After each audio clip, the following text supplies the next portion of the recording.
გურჯაანის მუნიციპალიტეტის სოფელ ველისციხეში ცენტრალური გზა კეთდება. 9 კილომეტრზე უკვე დაიგო ასფალტის საფარი. სამუშაოები გრძელდება. პროექტის მიხედვით ასფალტის საფარი ველისციხის თავიდან სოფლის ბოლომდე დაახლოებით 3 კილომეტრზე დაიგება. რესპონდენტების ინფორმაციით დაზიანებულ გზაზე გადაადგილება გაუსაძლისი იყო და ახლა იმედოვნებენ, რომ ამ პროექტის დასრულების შემდეგ სოფლის რეაბილიტაციაც განახლდება. ძალიან დიდი საჩუქარი არის ველისციხისთვის გზების რეაბილიტაცია. ეს უძველესი სოფელი, ესე იგი, იყო ძალიან რო იტყვიან უკანასკნელ მდგომარეობაში.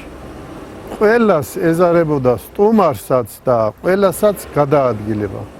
და ძალიან დიდ მადლობას მოახსენებთ ველისციხის სახელით მოახსენებთ დიდ მადლობას ყველას, ვინც ამ რეაბილიტაციაში მიიღო მონაწილეობა დააგეგმაშია თუ დაფინანსებაში თუ რაც იყო, აი ყველას მოახსენებთ მადლობას.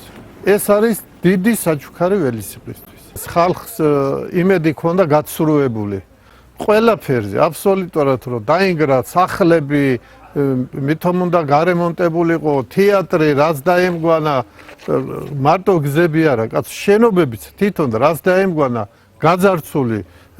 გეგონება აი ეს ბერლინის ის არისო, რა ქვია, ომის შემდგომი კედლები და ეხლა უკვე ხალხს იმედი გაუჩნდა, აი იმ გზებით უკვე გაუჩნდა იმედი, რომ